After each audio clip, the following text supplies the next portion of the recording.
Casey's is a premier garden center and gift shop located in Lawrenceburg, Indiana. Casey's offers a wide selection of plants, landscaping materials, home and garden decor, and gifts for every occasion.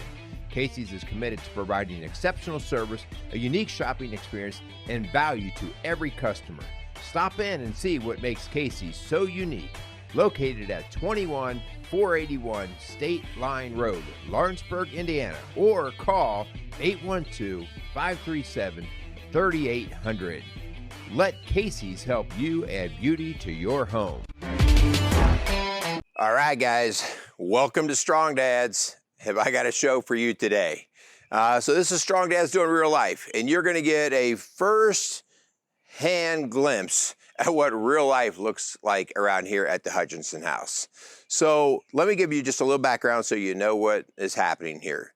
Linda and I have we used to camp, and then we got out of camping because our kids got really busy, and we thought, well, we'd like to maybe get back into camping, but we're still really busy, and we don't want to spend a lot of money on campers and all that kind of stuff. So we thought, well, let's buy a used camper and let's just get started. We got a few places we want to go. Let's get started and see how that works, and just see if we're in it, if we like it again, okay, if it works for us. So I've been looking around for campers for the last year or so, and I finally came across a camper that I thought, you know, this would probably meet our needs in terms of size, in terms of it's light enough that my truck pulls it without any problem, and just it's not going to cost me too much, okay? So we pulled the trigger and we bought the camper. Now, the gentleman was super nice, super nice. He said, listen, you know, it's been sitting for a while. We kind of stopped using it because his kids were in a place where they couldn't get out as much.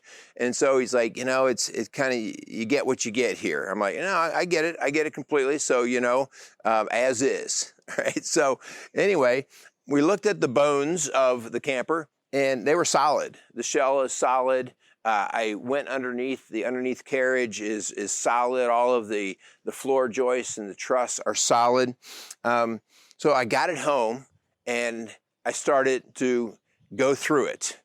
And I'm going to describe to you what my father-in-law and I refer to as a jackpot. And that's a bit of a facetious term. It's not a jackpot like you just won $1 million. It's a jackpot like, wah, wah, wah, wah. Now, I'm going to show you what I got into, and totally the laugh's on me. We'll see what I can do with this, all right? But I'm going to take you inside and let you see what I'm up against. Check out Camper Life with Merle Hutchinson. All right, so you guys, first off, you can kind of get an idea. You see that toilet there? You see that toilet? All right, I'm going to explain a little bit about that toilet in just a second, but just bear with me, okay? So from the outside, it's a 23-foot camper. It's a hybrid camper. It's got the ends pull out for the bunks to basically extend out, so it gives you several feet on both ends. So that's kind of cool. We were able to sleep like 6, 7, 8 people in here, which that's great for the grandkids and all that, all right? A couple things I knew right off the bat. I knew there was a fender missing on one side. I believe it's over on this other side. So not a big deal. I mean, we can get those replacement fenders. So there you can see there's a little flare fender that's missing right there. Not a big deal. In fact, I've already ordered them. No issues there, all right? The awning, how about that awning, guys? You like that awning? Isn't that nice? Yeah, I don't know if you can see that very well or not, but it's all rotted.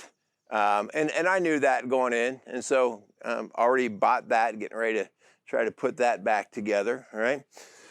But let's go inside and let's see what the great indoors look like.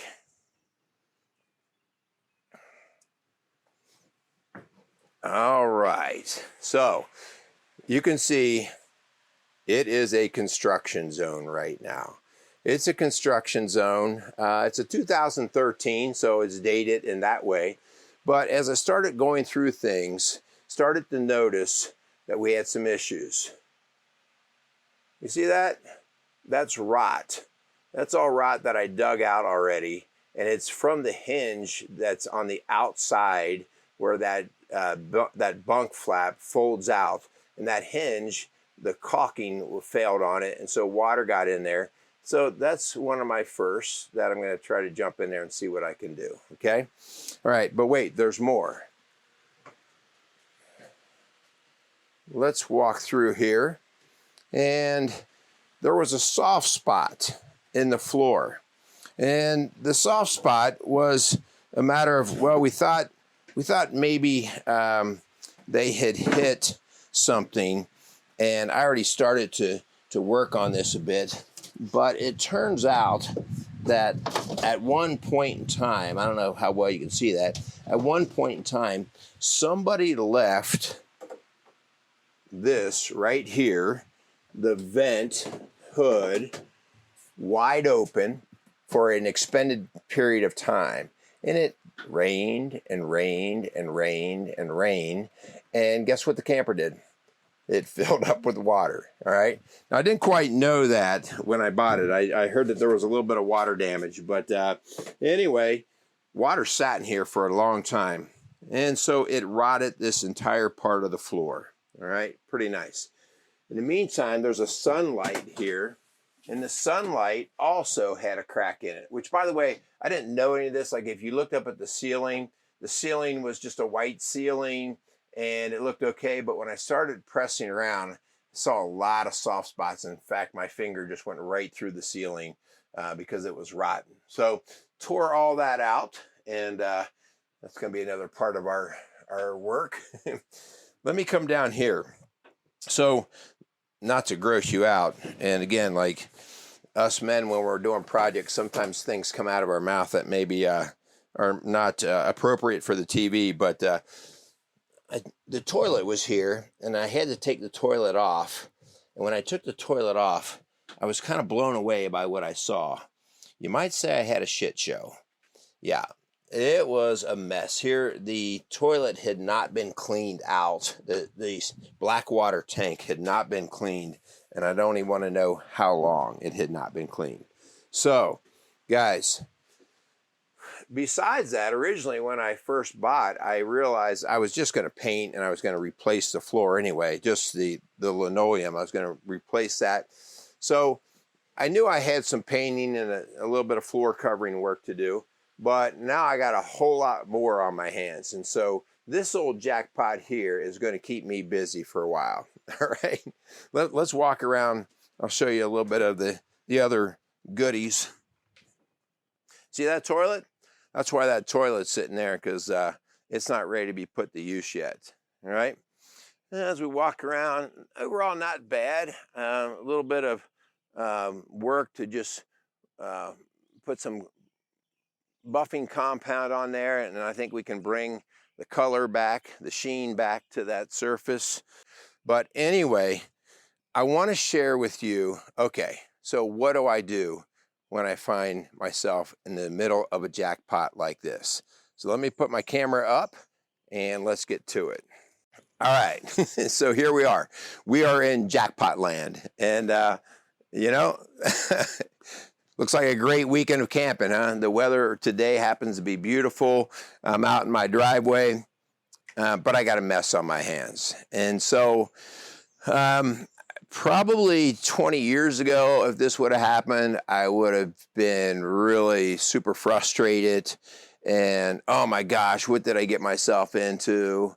But my whole attitude is completely different. And maybe some of the things I can share with you will help you, because I know every one of you guys have gotten yourself into a jackpot, and they can really weigh you down. In fact, I've seen marriages break up over jackpots, maybe not quite like this one, but things that get pretty heavy. So I want to walk through, and hopefully maybe there's some things that we can talk about and work on your mindset. And I don't know, you haven't seen this finished project yet, so next time you see or hear from me, I might have all my hair pulled out, and maybe Lynn and I are not talking anymore, but prayerfully, that's not going to happen. All right, first thing, guys, first thing you know, when you take on any project, I don't care what it is. I don't care if it's replacing an electrical outlet, whether you're painting a room.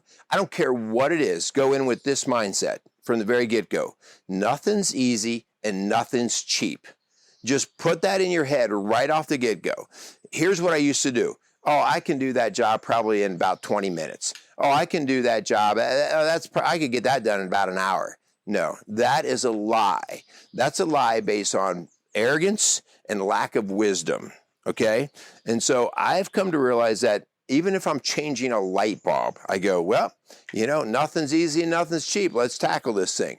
The good thing about going in with that mindset is you're seldom disappointed and you can be pleasantly surprised. So that's why that's just helpful, guys. It's helpful to be able to go, you know what? That light bulb only took 3 minutes to change. That's pretty cool. I like that. And I have a good day. So nothing's easy. Nothing's cheap. All right. Another thing, when you're in a project, so many things have to be right, not with the project, but with this right here, with that head of yours. And so I've learned that there are times when I just have to walk away. Maybe walk away from not even starting the project to begin with, right? Like if life is crazy and busy and all of a sudden you're going to take on a huge project, maybe that's bad timing, and maybe it's a better thing to just walk away from it. It's probably not going to be your last opportunity ever to see that type of project, all right? So knowing when to walk away. But within the project itself, I know that when I get tired, when I get hungry, when I'm just wore out or stressed, I just got to walk away. I've struggled sometimes with dealing with a particular problem, and for the life of me, like I can't figure it out. I can't get a motor to work. I can't figure out how to fix something. And the longer I stick around it, the more frustrated I get. I've been able to walk away. I've only learned this. Walk away, maybe even come back the next day. Come back the next day. It's a different day. And I've seen the solution just pop just like that. Like, oh my gosh, I spent 2 hours fighting that yesterday and I figured it out in 10 minutes today. All right. So know when to walk away. It's not like I quit. It's like, no, I got to regroup. I need to set up a new plan. All right. Here's another one. And this is important, especially if you're in a marriage. When you get into a project, especially if it was a project that was more of you drove this. And by the way, this project was driven by both Linda and I. So it makes it a whole lot more doable around the house when things aren't going well. But if the project was just yours and the project is not, or it's more than you thought it was going to be, I'm just going to tell you, swallow your pride and admit your shortcoming in that decision right off the bat. You know what, hon? I think I bit off more than I can chew. I think I've got a big one here. I think this is going to be a challenge. Whatever it is, confess it early, own it early. That way you're not playing this keep away game from the truth. Like, no, this is going to be fine. This is going to be fun. And in the meantime, your wife is just rolling her eyes and she's losing trust in your decision making. All right. So please understand that I need her on my side. And so when I'm going through a tough project, I need her to know exactly what my mind's going through so that I can have her on my team and have a little empathy for the size of the project or the challenges of the project versus her saying, you know what, this is your problem. You figure it out. All right. So don't lie to yourself. Admit the mistakes or shortcomings that you made. Remember, I always say that it's not a mistake unless you don't learn from it. And so there's some things in here, this camper that you saw that I might say, oh, wow, that was a mistake. I don't know. Hopefully here in a few weeks, I can show you the before and afters, and maybe you'll see, maybe it wasn't a mistake. I don't know. A few weeks from now, I might go, this was maybe a match and some gasoline might be the best solution to this problem. All right. When you are walking into a project, all right, you're taking on a project, have your plan in mind. Make the decision to go or to not to go. Get off of the fence. If you jump into a project and you still aren't sure whether you want to jump into the project, I promise you it's going to feel like you've got a ton of crap hanging around your neck and it's just going to weigh you down. So the idea here, the mindset is I'm going to jump into this. I know it's going to be tough. Nothing's easy, nothing's cheap, but I'm making the decision. I'm all in. All right. And that decision right there is what's going to help give you the perseverance to get through the crappy stuff that you might see, such as I'm seeing here. All right. So I am telling you right now that I'm all in. I'm all in on this project. Linda and I were talking last night, and she's like, so what do you think? I'm like, babe, at this point, I'm all in. So I'm not stopping until it's finished or until the thing blows up. So one or the other, and hopefully we're not going to see anything blow up. All right. So I'm all in. My mindset's there. I'm ready to go. All right. So the last part here, guys, the last point in this is know when to give yourself some grace. You know, if you get into a project and you're struggling with it, maybe you're struggling with the initial decision once you're in it. Maybe you're struggling with the time commitment it takes or the money it takes, all right? You could beat yourself up on so many different facets of that challenge or that project that you lose your heart for the project.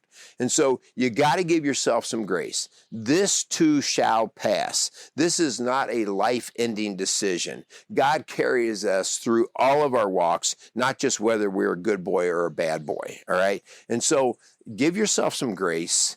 And that's a reminder, give other people some grace too, because, you know, sometimes other people in your life, they're also going to find themselves in the middle of jackpots or projects that aren't going well.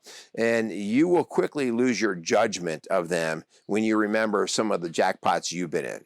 All right. So guys, those are my 5 points about, okay, I got myself a jackpot here. You got to stay tuned. I'm looking forward to it. I got a boatload of work to do as water's dripping from this rotten awning here. You probably can't see that, but I can. Stay tuned. Hopefully here in a few weeks, I'll be able to give you an update. We got a busy time around here with graduation parties and everything else. So I'm hoping I can work some time in and get this taken care of.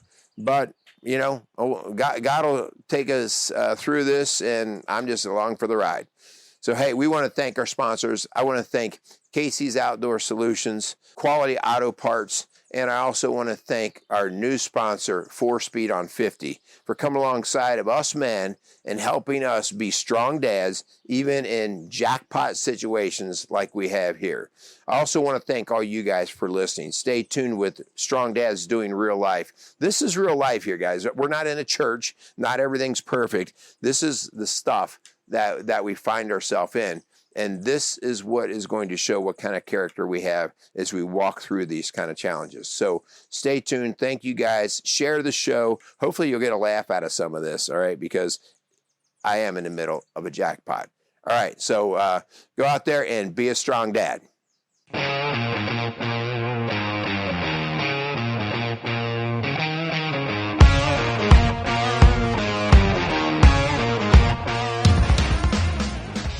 Strong Dads wants to thank Quality Auto Mart and Service for being a proud sponsor of the Strong Dads podcast. Started in 1985 and going strong for all these years. Recently, Quality Auto Mart has transitioned from owners of Mark and Nancy Repke to longtime employee Fred and Lorraine Venus. For all your automotive needs and golf cart needs, check out Quality Auto Mart, located across from Indian Lakes on Highway 46 outside of Batesville, Indiana.